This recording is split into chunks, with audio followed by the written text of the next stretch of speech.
On this episode of Patrol Tactical, we talk about how to apply this on this. Stick around.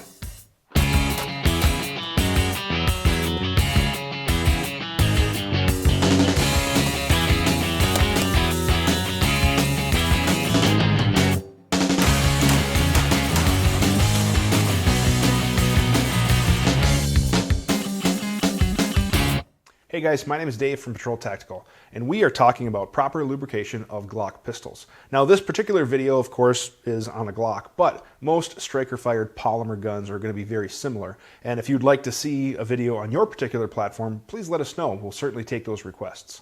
Now, the reason why we're using a Glock is one of the most popular platforms we see at our classes, as well as a majority of students that we teach are carrying Glocks as their issue firearm. They're also very popular in competition, so this is just where we're going to start.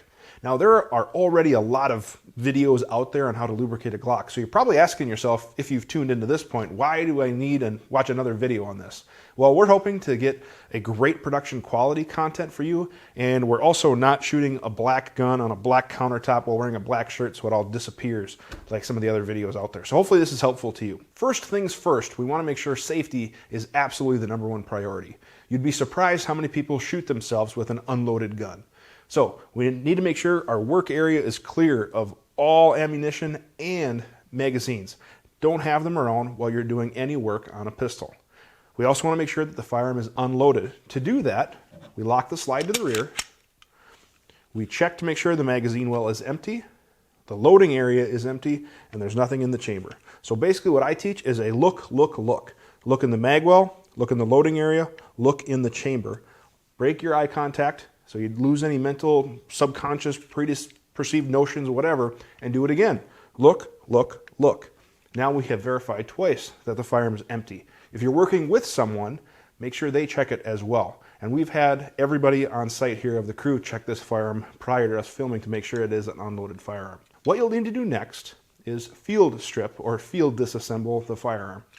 On a Glock pistol, it's super easy to do. We will drop the slide. We will point the firearm in a safe direction and depress the trigger. The trigger does need to be pressed on the Glock in order to field strip the firearm. Now this is the particular spot where people usually have a negligent discharge because they don't check that it's unloaded, and when they press that trigger to disassemble the firearm, gun goes boom, and that is a bad thing. Now what we're going to do, and it's a little tricky for me to do on camera, but we're going to pull the slide back just to the rear. You can use this technique, you can go over the top, you can go under whatever technique you prefer. And then we're going to pull down on this knurled piece of material right there. And there's one on each side of the gun. We're going to pull down on both of them, just like so. And then the slide will come forward and right off of the frame. This lever right here is called the slide lock. Now we have the slide separated from the frame. For the frame, we're not going to do any further disassembly. In the slide, we will need to remove the recoil spring assembly and the barrel. To do that, we'll just compress the recoil spring assembly slightly, lift it up off of the notch on the barrel, take that out, set it aside, and for the barrel, what we'll need to do is lift up and out. So now we have disassembled the Glock as far as Glock recommends you to do so unless you are a factory certified armorer. Now, the Glock is a pretty simple firearm, but as an armorer myself, I'm here to tell you, please don't take this apart unless you know what you're doing or you're trained, because you can lose stuff, you can damage stuff, and that's my little disclaimer on that. So let's talk about where to lube. Now, a lot of videos, it's really gray because they're using a relatively clear lubricant on the different points and it's tough to see. So first things first, we're going to point and mark on the firearm so you can see exactly where I lube on this gun. Now the Glock doesn't need a ton of lubrication, but it's a machine, so it does need some lubrication. To lubricate, you're going to need a quality lubricant. I use Slip 2000's Extreme Weapons Lube. Now this stuff works great in all different temperatures, really, really cold like it gets here in Minnesota to really hot. And in my opinion, right now, this is probably the best lube on the market, which is why I use it. Now, I'm not here to start a lube debate. I know there are other great quality lubes that you may use, but for me, this stuff works really well. So that's what I'll be using today. On the frame, we need to lubricate a few points. The first are these silver surfaces right here. There are 4. And these surfaces is what actually engages the inside of the slide. So these are the bearing surfaces, and they will get a drop of oil. So one drop here, here, and there. Additionally, where the connector meets the trigger bar, when you press the trigger, that trigger bar moves back and forth on the connector. The connector is this piece right here. It goes down into the frame. The trigger bar is this piece right here, and it connects with all the way here to the actual trigger. So as we're pressing the trigger, this will move back and forth. Now the connector resets, so it's not doing that since it's not assembled, but that surface right there where it's a metal on metal contact needs a drop of oil right down inside there. Some guys also lubricate this surface here on the block. Now this surface is what engages with the barrel in this groove right here. So what that looks like is that. And this does move slightly. And as you can see, there is a little bit of wear on there. So if you wanted to put a small drop of oil on there, it doesn't hurt. It isn't necessarily something that Glock recommends, but I know a lot of guys that do it. I've done it too, and I haven't noticed any ill results. Speaking of the barrel, you'll notice when you examine your barrel, and this is a relatively new Glock, so it doesn't have much for wear, but you'll see there is some wear marks right here on the top. It's important to put some lubrication there. And in fact, this area on a variety of different semi-auto pistols often gets overlooked. And that, when it's inside the slide, the gun unlocks, the slide moves to the rear, you can see there is a friction surface right there. So we want to make sure we lubricate the exterior portion of the barrel right there. We don't need to lubricate the slide surface here because we've already lubricated the points on the frame that contacts this surface. So that's going to get lubrication when we put it together. We also absolutely never want to lubricate the striker or firing pin. Now I know some guys that used to lubricate the firing pin every time they'd clean their gun, they would put a drop of oil there. And one of the very first guns I worked on as an armorer basically went click every time the shooter pressed the trigger.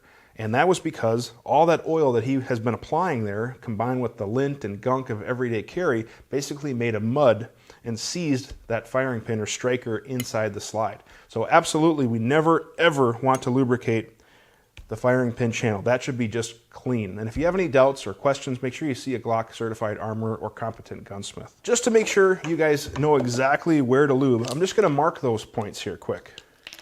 So we want to lube here, here, here, here. And it's kind of tough to see on camera, but we want to get a drop of oil down under this kind of hook-looking object right here, actually down in there. We want to get a drop of oil in there. So I'll just kind of put a dot right there, indicating that we need to apply some lubrication there. You can put a small amount of oil there, no problem.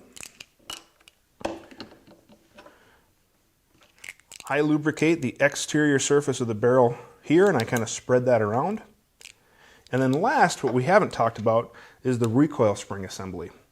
Now, when the recoil spring assembly is compressed, and you actually will lock the slide back to the rear, this is a Gen 4 that has this little collar here, you can put a couple of small drops on the rod itself, as well as throughout the spring. So what a lot of guys do, myself included, is we'll just put a drop here, a drop there, a drop there, and a drop there, and kind of spread that around. So that's pretty simple. Now that you know where to lube, it's important to know how much to lube, because believe it or not, too much is a bad thing. And the Glock doesn't need to be over lubed. In fact, there's some disadvantages if you do. When you over lube, it can create more dirt and mud, basically by attracting particles, carbon, etc. So we don't need to over lube.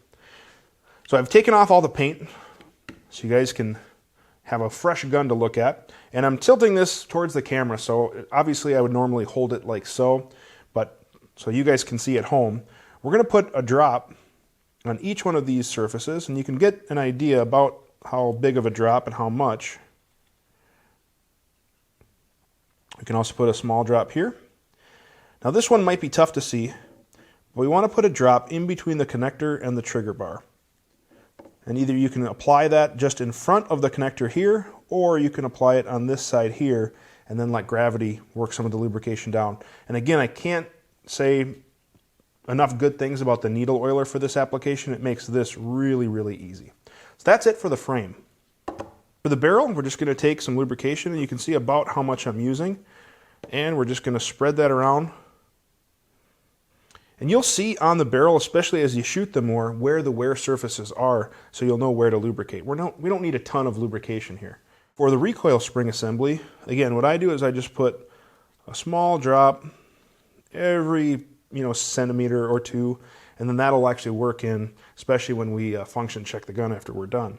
All right, now we're ready to reassemble. We're going to insert the barrel, and I like to work with the slide upside down, so the barrel drops in like so, locks back just like that.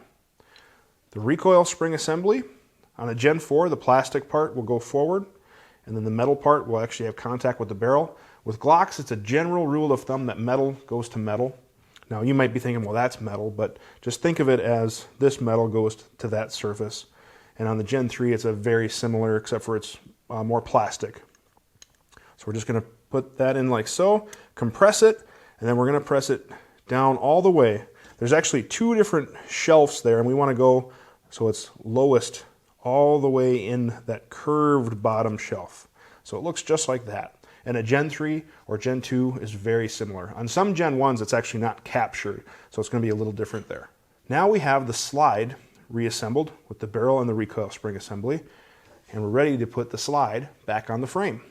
So we're just going to align these grooves here on the slide to the first set here on the frame, just like that. We're going to go straight back, keep moving straight back, nice and smooth, keep the slide down, and then we're going to go all the way back and let go, just like that.